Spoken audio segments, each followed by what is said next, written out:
et bienvenue dans cette nouvelle vidéo sur So Ideas. Aujourd'hui, je vais te présenter toutes mes inspirations tricot et crochet pour ce printemps. J'en ai sélectionné une dizaine, ça n'a pas été facile à choisir. Tu verras qu'il y en aura vraiment pour tous les goûts. Ça sera des inspirations niveau plutôt débutant voire intermédiaire, parce que moi ça fait seulement quelques mois que je me suis mise au tricot et au crochet, donc je ne maîtrise pas encore toutes les techniques complexes, mais j'apprends jour après chaque projet. Alors j'ai divisé les différentes inspirations en 3 catégories. On va commencer par la catégorie sac, il y aura ensuite la catégorie petit haut, et on finira par ce qui est un peu gilet, cardigan, etc.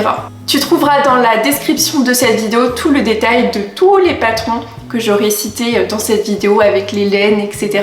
En tout cas, n'hésite pas à me dire dans les commentaires ton patron préféré pour chacune des catégories. Ça m'aidera, je pense, à choisir parce que là, bon, j'ai des coups de cœur, je vais vous en parler, mais c'est compliqué de choisir. Je sais que je vais pas pouvoir faire plus d'un projet par mois, à mon avis, donc il me reste plus beaucoup de temps jusqu'à la fin du printemps. Parce que là, à l'heure actuelle où je te tourne la vidéo, nous sommes début avril. Ok, c'est parti. Eh bien, on va commencer du coup par la première catégorie, des sacs. Et là, j'en ai choisi vraiment des pépites pour le printemps. En plus, j'ai prévu de partir en vacances en Corse, donc là ça va être parfait pour partir avec. Donc j'ai sélectionné 3 sacs qui sont de 3 tailles différentes. Donc on a le sac de plage, le sac style tote bag et on a également le sac type bandoulière banane. Pour le sac de plage, c'est le sac Philippine qui se fait en 4 coloris. Donc c'est au crochet numéro 7.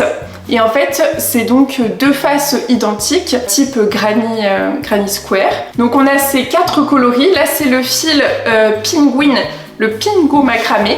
Donc là, j'ai vraiment choisi de continuer sur les coloris qui sont conseillés sur le patron, parce que j'ai trouvé magnifique et je trouvais que ça faisait bon printemps, certes, mais aussi été, évidemment. Donc les points, ça a l'air assez simple. C'est de la bride, de la demi-bride. Donc c'est ce que je maîtrise plutôt pour le moment. Je vais pas m'aventurer dans des points trop complexes pour le moment au crochet. Puis je crois que j'ai une dizaine de pelotes, donc c'est indiqué niveau facile. Je pense, enfin j'espère que ça va être niveau facile. Je pense que c'est juste assez long, mais pas compliqué. Concernant les points utilisés, on utilise de la maille en l'air, de la maille coulée, de la bride et de la demi-bride, il me semble. Donc moi je le trouve super cool. Donc au niveau des coloris, on a un blanc qui, je sais pas si à l'image ça rendra bien, mais c'est un blanc écru. On a un vert canard et ensuite du coup on a un bleu comment, bleu indigo. Et ensuite on a un jaune soleil. Voilà pour le sac de plage. Ensuite du coup concernant le tote bag, j'avais mis déjà sur le canapé toutes les laines que je vais citer, comme ça sera plus facile. Et puis en plus je trouve que ça faisait un beau décor. Donc sur le patron il y avait certes le tote bag, mais il y avait aussi un chouchou accordé. Et je pense que s'il me reste encore de la laine après avoir fini ce projet, je ferai plusieurs chouchous pour offrir à mes copines ou ma famille. Ce tote bag, il est réalisé aussi au crochet. On utilisera un crochet de taille 4 ou 5. Donc c'est du fil Chromia, donc il est en coton polyester. Et vous voyez, il est déjà en rayure comme ça, donc c'est magnifique. J'adore. Et là, pour le coup, je trouve que ça fait un peu moins été, mais plus printemps, voire automne, les couleurs. Mais bon, je le porterai aussi en été, ça c'est certain. J'ai déjà pas mal de tote bags en tissu, là, de pub, etc. ou même de voyage que j'ai ramené. Mais c'est vrai que j'aimerais beaucoup avoir mon propre tote bag et pouvoir dire que c'est moi qui l'ai fait. Au niveau des points utilisés, on utilise de la maille en l'air, de la maille coulée et de la maille serrée. Concernant le sac bandoulière banane, c'est le modèle Alfie que vous retrouverez du coup encore sur Happy Wool. Donc là on utilise les mêmes fils que finalement mon sac de plage, c'est juste une couleur différente. Mais en soi j'aurais pu prendre n'importe quelle couleur. La dernière fois j'avais déjà réalisé ce sac mais en couleur rouge, je vous remettrai d'ailleurs la couleur exactement. Mais là c'est vrai que j'aimerais bien refaire le même avec cette couleur vert bien kaki. Et donc là on utilise pareil le crochet numéro 7. Pour ce modèle on utilise des mailles coulées, des mailles serrées et des brides. Mais sachant qu'il y a des points assez complexes. Mais j'avais réussi la première fois, donc je vois pas pourquoi je ne réussirai pas la deuxième fois. Parce que là, le premier sac, je l'avais offert à ma meilleure copine, mais j'aimerais bien me faire le même avec une couleur que j'aime beaucoup, le vert. Et en plus j'ai pas beaucoup d'accessoires ou autres en verre, donc ça sera l'occasion. Et donc là, ce qui est bien avec cette pochette banane, c'est qu'on peut faire du coup la bandoulière en tresse, c'est ce que j'avais fait. Mais je vais réfléchir si c'est pas peut-être mieux de faire une sorte de bandoulière en cuir ou d'autres matières. Je sais pas si vous avez des idées, parce que c'est vrai que je trouvais que c'était assez fragile et j'avais essayé de mettre du coup la tresse qui sert de bandoulière camouflée, mais c'est vrai que je trouve que ça fait un point un peu bizarre pour accrocher la tresse à la bandoulière en elle-même, parce que c'est une tresse avec, je crois, 12 brins, donc très épaisse, vous voyez. Donc là, pour l'instant, si je devais donner un top 3 sur ces 3 sacs, mais ça peut encore changer selon votre avis et vos recommandations, mais je pense que je dirais en numéro 1 le tote bag, en 2 le sac de plage et le sac bandoulière en 3 parce que je l'ai déjà fait, donc forcément je suis un peu moins tentée par un projet que j'ai déjà fait, même si c'est un coloris différent. On va continuer maintenant avec la catégorie des petits hauts de printemps. Donc là, il y a aussi bien des hauts en crochet que des hauts en tricot.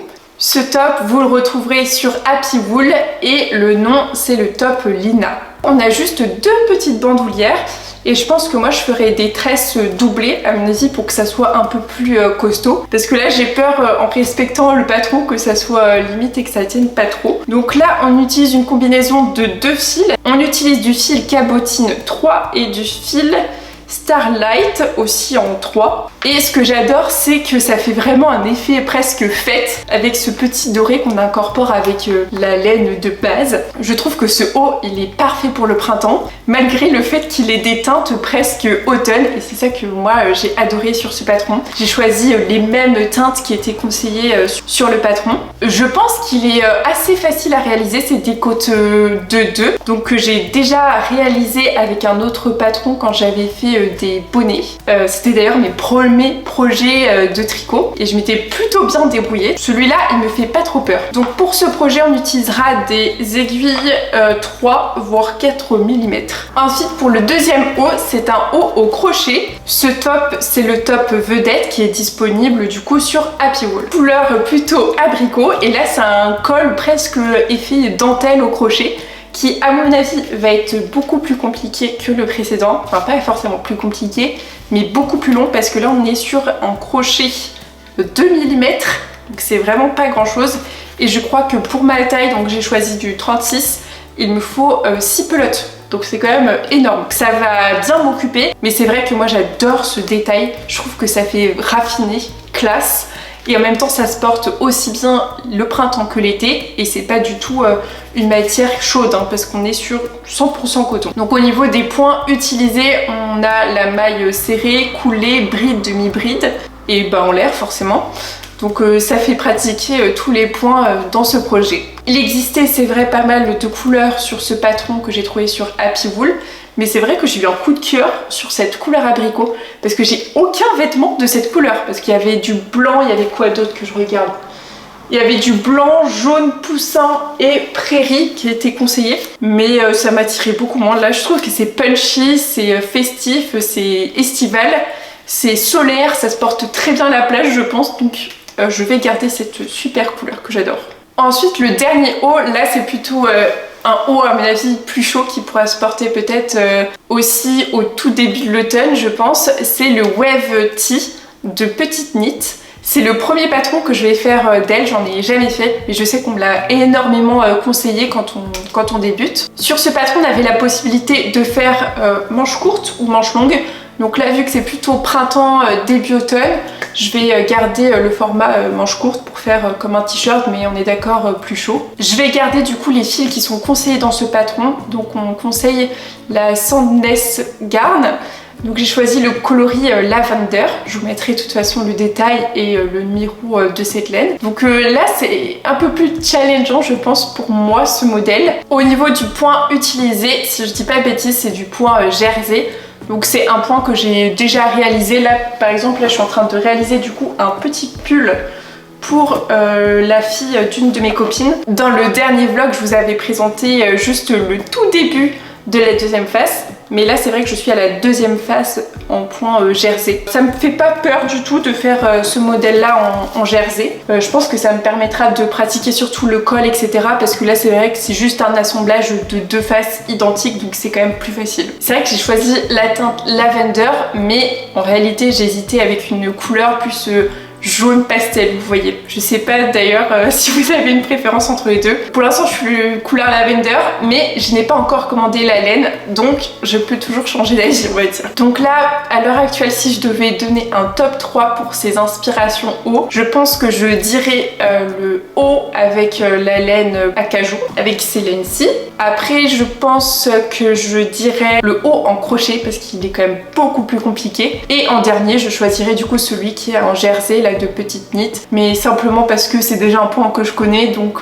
ça me fait un peu moins peur, et là j'ai besoin un peu de challenge pour apprendre encore plus les différentes techniques de tricot et de crochet. Du coup, sur la dernière catégorie des cardigans et gilets, là j'ai que deux modèles qui sont 100% tricot. Le premier, c'est un gilet fait avec la Penguin Pingo Queen. Ce gilet, c'est le gilet Mencia. Donc là j'ai choisi le coloris bleu lavande.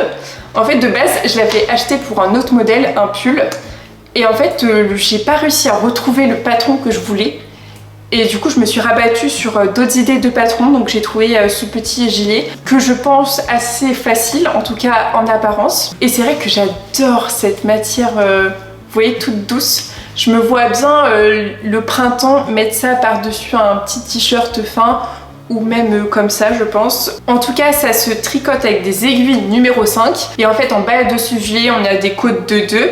Et après, du coup, sur la totalité, c'est du point jersey, donc je maîtrise, entre guillemets, je pense, à peu près. Mais là, j'avoue que c'est aussi challengeant parce que j'ai jamais fait de pull, donc j'ai jamais fait de manches. Et en plus, là, on rajoute, du coup, l'inclusion des boutons pour fermer ce gilet. Donc ça sera des nouvelles techniques à apprendre. En tout cas, ça va me faire utiliser pas mal de pelotes parce que là, je crois que j'en avais commandé 10 pour l'ancien pull que je voulais. Donc je pense qu'il m'en restera. Je sais pas encore ce que je ferai avec le reste. Peut-être je me dis que la matière, ça pourrait être sympa pour un bonnet. Donc à voir. Pour le dernier projet, c'est le April Cardigan de petite knit. Là encore, je n'ai pas encore commandé les pelotes. Concernant la couleur, je partirai sur un vert citron, assez pastel, assez frais pour cette saison. Et là, c'est un patron qui m'a l'air plutôt facile, donc avec des côtes aussi, et un point jersey. Pour moi, ce modèle, il se complète vraiment avec celui que je viens de vous présenter. On n'est pas du tout sur le même style, ni les mêmes couleurs. Donc je pense que ça va aussi compléter ma garde-robe parce que j'ai quelques vêtements verts, mais c'est plutôt des t-shirts vert foncé, on va dire, assez classiques.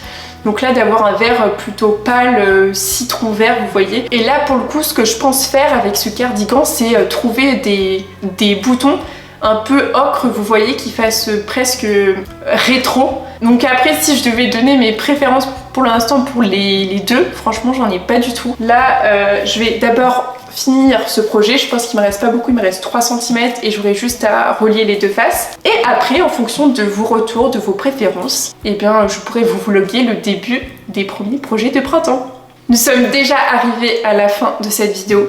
J'espère que ça t'aura plu et que ça t'aura donné plein d'inspiration pour ce printemps. En tout cas, si cette vidéo t'a plu, n'oublie pas de t'abonner pour ne pas rater les prochaines vidéos. Et moi, je te dis à bientôt dans une nouvelle vidéo tricot crochet. Allez, bisous bisous!